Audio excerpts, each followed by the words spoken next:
बेटी बचाओ कहते कहते पता नहीं हम कब बेटियों से बेटों को बचाओ इस वाली बात पर आ गए। पहले लोग सच ही कहते थे कि शादी का लड्डू जो खाए पछताए और जो ना खाए वो ललचाए। अगर तुम एक लड़के हो और तुम्हारी शादी हो चुकी है तो जरा सावधान हो जाओ, और अगर अभी तुम्हारी शादी हुई नहीं तो मेरे भाई तब तो तुम और ज्यादा संभल कर रहना, क्योंकि आज मैं जो आपको बताने वाला हूँ वो कोई मजाक नहीं है। एनसीआरबी के आंकड़े कहते हैं कि पिछले 5 सालों में हमारे देश में 785 पति या तो नीले ड्रम में पैक हुए या फिर मेघालय की पहाड़ियों में निपटा दिए गए। लोग कहते हैं कि घोर कलयुग आ गया।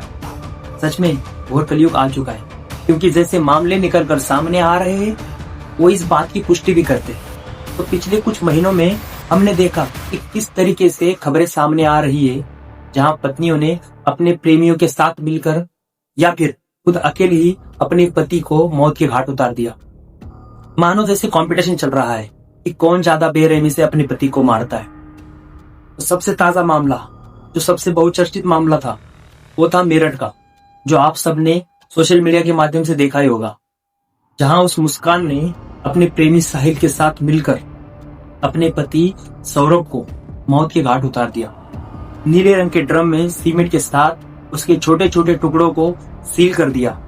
अभी रिसेंट में हमने देखा कि कैसे वो इंदौर की रहने वाली सोनम मेघालय में हनीमून पर जाती और वहां जाकर बड़े ही सूझबूझ के साथ एक तगड़ी प्लानिंग के साथ अपने पति यानी राजा को वहां पर मौत के घाट उतार देती। लेकिन ये तो कुछ गिने चुने मामले हैं जो हमारे सामने आते हैं सोशल मीडिया के कारण। असल में जो रियल आंकड़े होते हैं वो और भी बिल्कुल भयभीत कर देने वाले हैं। रिपोर्ट्स की अगर हम बात करें तो पिछले 5 सालों में 785 से भी ज्यादा पतियों की मौत उनकी खुद की पत्नियों ने की है। साल 2022 में राष्ट्रीय अपराध रिकॉर्ड ब्यूरो यानी एनसीआरबी की एक रिपोर्ट आई थी। उस रिपोर्ट के अनुसार भारत में होने वाली पतियों की हत्या और उन हत्याओं में भी प्रेम संबंध तीसरा सबसे बड़ा कारण सामने आया है। एक रिसर्च से पता चलता है कि भारत में हर साल लगभग 275 पति अपने पत्नियों द्वारा मारे जाते हैं, और सबसे ज्यादा पति निपटे गए हैं यूपी में, बिहार, राजस्थान, महाराष्ट्र, मध्य प्रदेश।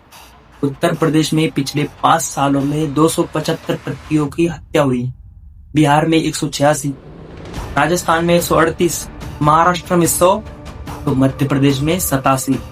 ये तो सिर्फ वो मामले हैं जिनके खुलासे हुए, जो मामले दर्ज किए गए, नहीं तो असल में ये आंकड़े और भी भयानक हो सकते।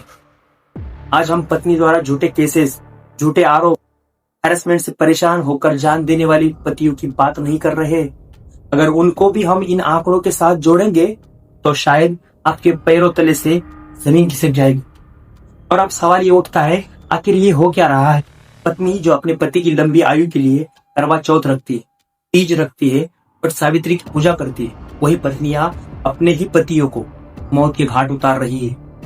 और इसके पीछे जो लॉजिक निकल कर आ रहा है वो है या तो शादी से पहले या फिर शादी के बाद चल रहा पत्नियों का एक्स्ट्रा मैरिटल अफेयर, जिसका खामियाजा उनके बेगुनाह पति को उठाना पड़ रहा है। कहाँ के रहने वाले हो? जिंदर। अच्छा, क्या करते हो? खेती। अच्छा, क्या आज मामला हुआ है? मैं गया था अपनी ससुराल, बुलाया था मैं मेरी बहू ने। तो मेरी बहू, उसकी माँ, उसका बाप, भाई और एक उसका आशिक है लोग अंदर मुझे क्या उन्हें मिलेगी, यानी क्या दे दिया यार, काय में? चाय में मिला के। अच्छा, कितने साल पहले शादी हुई तुम्हारी? शादी हो गई 8 महीना। क्योंकि पत्नियां नहीं चाहती कि समाज को पता लगे उनका अफेयर, या उन्हें उनके पति के घर से निकलना ना पड़े, उनके माँ बाप की बेइज्जती ना हो, उनको अपने पति के जायदाद से हाथ ना धोना पड़ जाए। इस चक्कर में पत्नियां अपने पतियों को निपटा रही है।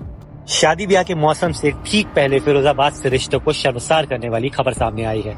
11 साल की शादी के बाद पत्नी ने अपने प्रेमी के साथ मिलकर पति की निर्मम हत्या कर दी। पुलिस के अनुसार महज 50,000 की सुपारी देकर वारदात को अंजाम दिया गया। पहले गला घोटा गया, फिर धारदार हथियार से सिर धड़ से अलग कर दिया गया। सिर को बोरवेल में फेंका गया, जबकि धड़ को ट्यूबवेल की कोठरी में छिपाया गया।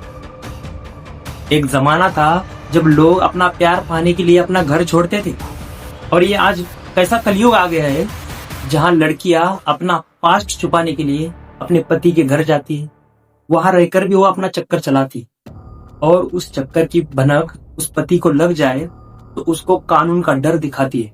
एलुमनी और मेंटेनेंस के नाम पर उस इंसान से पैसे निकाले जाते, और अगर वो उस तरह नहीं मानता है तो फिर अपने आशिक के साथ मिलकर उस पति को ही निपटा दिया जाता है। सबसे पहले अब इस बात को समझिए कि पास्ट डजंट मैटर। जो लोग बोलते हैं ना, वो लोग बोलते हैं अरे पास्ट को मैटर नहीं करता, पास्ट में जो हो गया वो हो गया, अब हमें आगे बढ़ना चाहिए।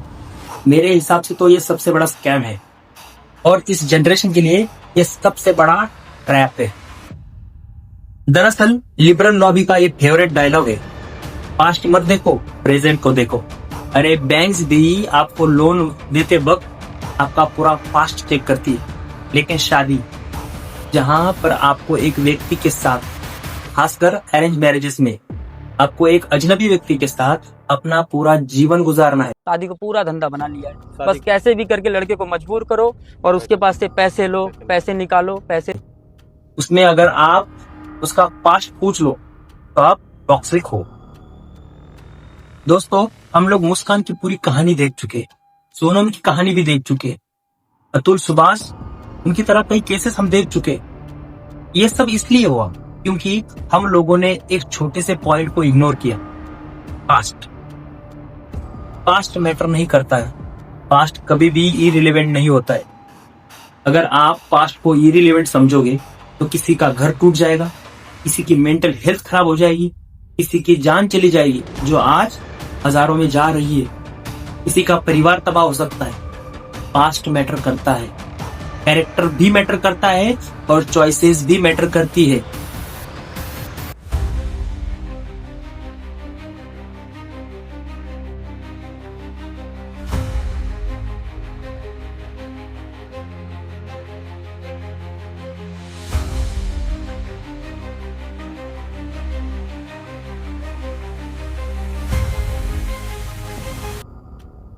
और अगर तुमने अपनी लाइफ का सबसे बड़ा डिसीजन, सब लोग परफेक्ट नहीं होते, इस वाली फैंटेसी के हिसाब से लिया, तो कल को जाहिर सी बात है तुम्हारे साथ कोई इंसिडेंट हो जाएगा और तुम उस बात को किसी के साथ शेयर नहीं कर पाओगे, तुम अपना दिल का दर्द किसी के साथ शेयर नहीं कर पाओगे। Past is not the problem, लेकिन अनरिजॉल्व पास्ट एक न्यूक्लियर बम की तरह। उत्तर प्रदेश के मेरठ में पत्नी काजल ने पति अनिल को नींद की गोलियां खिलाकर बेहोश कर दिया। फिर काजल के बॉयफ्रेंड आकाश और दोस्त बादल ने पति अनिल को ठिकाने लगा दिया और गंग नहर में फेंक दिया। पत्नी इंस्टाग्राम पर रील बनाती थी, वहीं पर प्यार हुआ था। शादी आज की तारीख में एक इन्वेस्टमेंट बन चुकी है। कोई भी इन्वेस्टर बिना बैकग्राउंड चेक किए इन्वेस्ट नहीं करता है। लड़की का पास्ट अननेसेसरी नहीं होता और लड़के का पास्ट इग्नोरेबल भी नहीं होता, और यही रीजन है कि लड़कों को कहा जाता है फैमिली बैकग्राउंड चेक करो, पास्ट रिलेशनशिप चेक करो, इमोशनल मैच्योरिटी चेक करो। एक फेमिनिज्म ने आज हमें ये सीख दी है कि लड़कियां कुछ भी चाहे कर ले, वो एम्पावरमेंट का हिस्सा है, लेकिन ये सरासर गलत बात है। एम्पावरमेंट का मतलब होता है चॉइस विद द अवेयरनेस, ना कि इम्पल्स विदाउट अंडरस्टैंडिंग। लड़कों से उसका खानदान, उसकी जायदाद, उसकी कमाई, उसके शौक सब पूछा जाता है, क्योंकि लड़की के फ्यूचर का सवाल होता है। लेकिन वही लड़का अगर उस लड़की के पास्ट को देखने की बात करेगा तो उसकी सोच पर, उसके खानदान पर, उसके संस्कारों पर सवाल उठेंगे। सोशल मीडिया ट्रायल भी चल सकता है, उस पर और उसके परिवार पर बहुत सारी धाराएं भी लग सकती। लड़कों से सोसाइटी को एक ही एक्सपेक्टेशन है, बैड पास्ट एक्सेप्ट करो, उसको इग्नोर करो, एडजस्ट करो, जैसे भी हो पैसा कमा कर लाओ और कुछ भी सवाल मत पूछो।